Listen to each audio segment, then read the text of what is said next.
guys, welcome back to another video. Double film tonight. I basically watched Shang-Chi in the cinemas. If you missed that review, please go and check it out. And I got back and I watched Cinderella just now. Just finished watching it.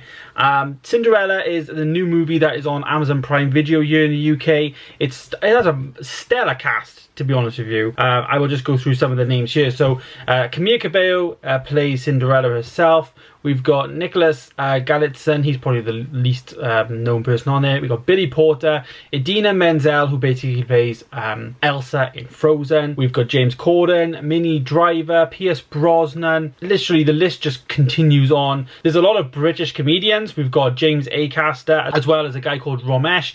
They're really popular here in the UK. Also, Missy Elliott's in there. So, yeah, it's a stellar cast, and it's one of those that I'm assuming critics will hate, but the audience will love. And it's a musical, which, as you expect, you know, Cinderella, we all know the story to Cinderella. It's the Disney classic, or the fairy tale classic, I guess, and it's basically been redone, and it's got a bit more of a forward thinking I guess thing about it. You know, Billy Porter, right from the bat, he plays the fairy godmother. So I guess firstly, having a guy play a fairy godmother is totally different to I guess the stereotype that we'd expect. And it's not really about her becoming the princess and wanting to have that fairy tale ending. It's all about her wanting to better herself in life. It's very much Cinderella in 2021.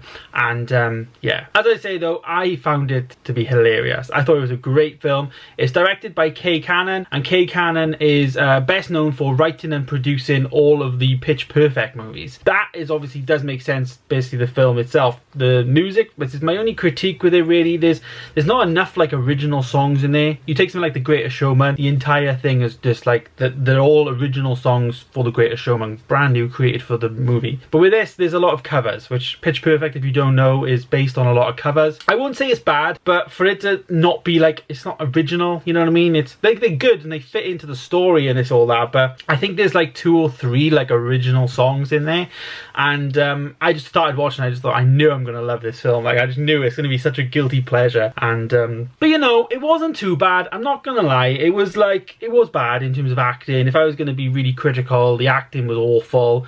But you know, it's in the kids section on Amazon. That's what it's for. It's a family kids film, which I'm sure at Christmas time a lot of like families and kids would watch that, and they would have a good time with it. I think streaming's probably the best place for it. If it went to the cinema, it probably wouldn't have done as well. But you know, it's now on Amazon Prime. If it was on something like Netflix as well, like, I think it would do well. I think a family would sit down watching. You know, I was entertained. I probably am going to end up watching this again because I'm going to recommend this to Hannah. She wasn't too fussed on it, but to be honest with you, I thought it was great. I had a great time with it. Yeah, Camila Cabello though, I thought her like auto-tuning was like really unnecessary. Like, as she's singing, it kind of doesn't sync up right with her mouth a lot. So when you're doing that, obviously she's not actually singing as she's acting, she's miming as she's acting to the soundtrack obviously, but it just didn't sync up at some points and it was quite off-putting. Yeah, one of the biggest surprises in there was Pierce Brosnan though. Pierce Brosnan was really good in there. He was a bit quirky. He's a bit like he is in, I guess, Mamma Mia, you know. It's just mad to think that he played Bond in the 90s, like a serious role, and now he's playing like these quirky characters in things like Mamma Mia and now in this. And another big surprise was Idina Menzel. So Idina Menzel is basically the person who plays Elsa, and I just recognised her voice straight away because obviously she's the character. It literally sounds like Elsa's like covering like Material Girl or whatever the song was. So there's some good moments in there, and you know, things you expect. You know, costumes are great, all that.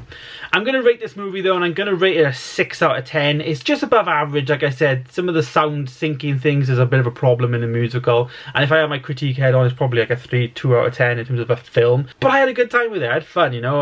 I would Greatest Showman for me is one of my favourite musicals. So it's not quite at that level, but it's also just a little bit better than average. I would probably watch it again, but you know, it's one of those.